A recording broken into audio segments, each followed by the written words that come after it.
Hello out there, everyone. Today I'm going to be reviewing this classic 1989 film by Gus Van Zant starring Matt Dillon and Kelly Lynch and a very young Heather Graham, among others.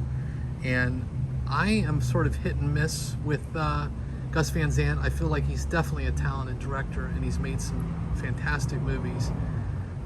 But I would actually put this up there at the top of his list, even above Good Will Hunting, which I know, of course, everyone pretty much universally praised, and rightly so. It was a fantastic film. But Drugstore Cowboy, to me, really gets at the best aspects of Gus Van Zant, and also, I think, features the strongest performance that I've seen to date by Matt Dillon. Fun fact on this, Matt Dillon actually cites this as his favorite film, and lending his rationale some credibility is Roger Ebert, no less, came out and ranked this the second best film of 1989. So I think it's deserving of its kudos, and it's a fabulous telling of some source material written by James Fogle, who was apparently a real-life criminal and drug addict who robbed drugstores. And the film takes place in Portland, Oregon in what appears to be the late 60s. And it's just a fascinating sort of snapshot of what life in that era might have been like for characters such as these featured in the film. And what I really enjoy about the movie is, while it does have a certain aesthetic that one would expect, given especially early Gus Van Zant, when he followed this film up with My Own Private Idaho, which of course was really interesting as well.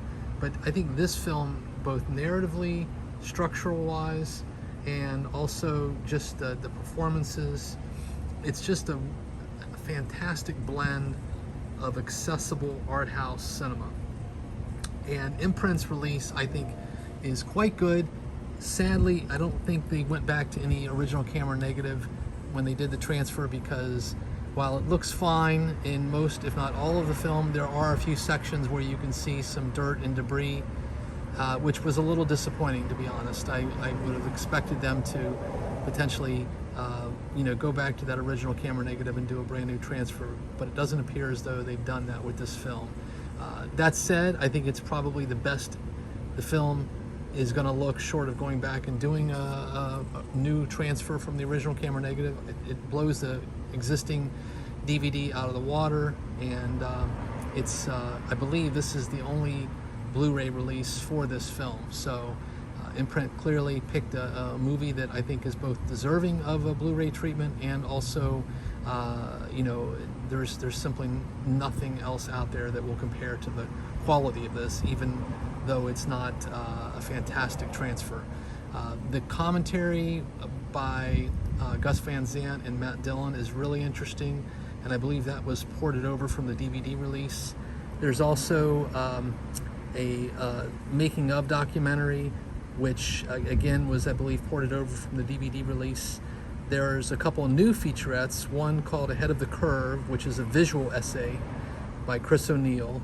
And Imprint tends to include these so-called visual essays, and some are better than others. I did look at this, and visually it was interesting. I was just disappointed it didn't have voiceover. It was just text scrolling at the bottom, which is fine. I mean, I think it's still an artistic impression of the film, but I prefer a more traditional sort of narration when they're doing these visual essays, and I know that Imprint has done that for some of the other releases, most notably in The Straight Story, as well as their issuance of Breakdown with Kurt Russell.